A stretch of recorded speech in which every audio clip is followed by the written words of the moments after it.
Welcome to Lost in Revision. All of our content is public domain fairy tales and folklore. We are here to celebrate the original literature instead of just reading the modern sanitized versions. We post short segments of stories daily for people who just want a story to follow along with, and monthly full episodes where we read and discuss popular classics. Come and find us on Patreon to listen to the full chapters early and without interruption. Any support you can offer helps keep this podcast going and you entertained. All of our music is by Nathan Hubble and is used with his permission. Thanks, and enjoy the show.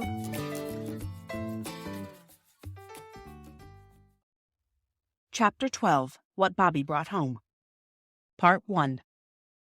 "Oh, look up! Speak to me! For my sake, speak!" The children said the words over and over again to the unconscious hound in a red jersey, who sat with closed eyes and pale face against the side of the tunnel. "Wet his ears with milk," said Bobbie. "I know they do it to people that faint, with eau de cologne, but I expect milk's just as good." So they wetted his ears, and some of the milk ran down his neck under the red jersey. It was very dark in the tunnel. The candle end Peter had carried, and which now burned on a flat stone, gave hardly any light at all.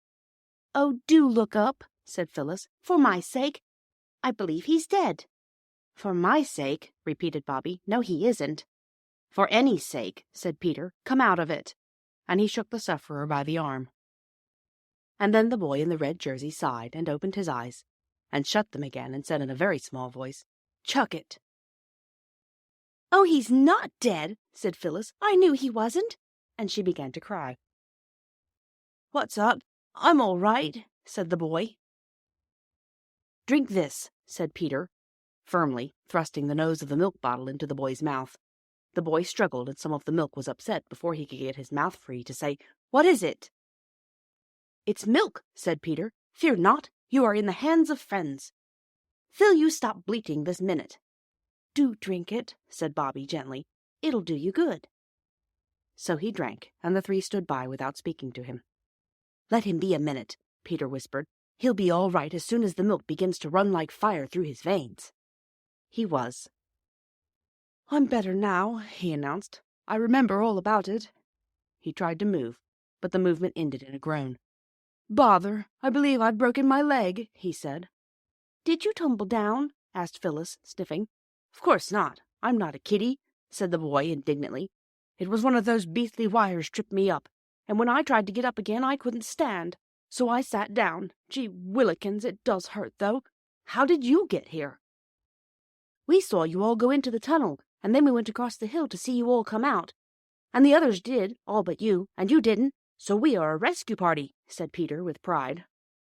"You've got some pluck, I will say," remarked the boy. "Oh, that's nothing," said Peter with modesty. "Do you think you could walk if we helped you?" "I could try," said the boy. He did try, but he could only stand on one foot, the other dragged in a very nasty way. "Here, let me sit down. I feel like dying," said the boy. "Let go of me. Let go quick." He lay down and closed his eyes. The others looked at each other by the dim light of the little candle. "What on earth?" said Peter. "Look here," said Bobbie quickly. "You must go and get help. Go to the nearest house." "Yes, that's the only thing," said Peter. "Come on." "If you take his feet and Phil and I take his head, we could carry him to the manhole." They did it. It was perhaps as well for the sufferer that he had fainted again. "Now," said Bobbie, "I'll stay with him. You take the longest bit of candle, and, oh, be quick, for this bit won't burn long." "I don't think Mother would like me leaving you," said Peter doubtfully. "Let me stay, and you and Phil go." "No, no," said Bobbie. "You and Phil go, and lend me your knife. I'll try to get his boot off before he wakes up again." "I hope it's all right what we're doing," said Peter. "Of course it's all right," said Bobbie impatiently. "What else would you do? Leave him here all alone because it's dark? Nonsense. Hurry up, that's all." So they hurried up. Bobbie watched their dark figures and the little light of the little candle with an odd feeling of having come to the end of everything. She knew now, she thought, what nuns who were bricked up alive in convent walls felt like. Suddenly she gave herself a little shake. "Don't be a silly little girl," she said. She was always very angry when anyone else called her a little girl, even if the adjective that went first was not silly but nice or good or clever. And it was only when she was very angry with herself that she allowed Roberta to use that expression to Bobbie. She fixed the little candle end on a broken brick near the red jerseyed boy's feet. Then she opened Peter's knife. It was always hard to manage. A halfpenny was generally needed to get it open at all. This time Bobbie somehow got it open with her thumbnail. She broke the nail, and it hurt horribly. Then she cut the boy's bootlace and got the boot off. She tried to pull off his stocking, but his leg was dreadfully swollen, and it did not seem to be the proper shape. So she cut the stocking down very slowly and carefully. It was a brown knitted stocking, and she wondered who had knitted it, and whether it was the boy's mother, and whether she was feeling anxious about him, and how she would feel when he was brought home with his leg broken.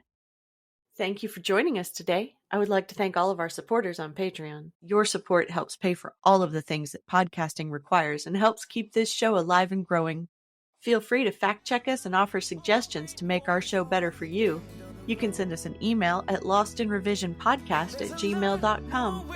Don't forget to follow and give us a good review anywhere you listen, and share with your friends and family. There's a lot more waiting for us all at the end of the road.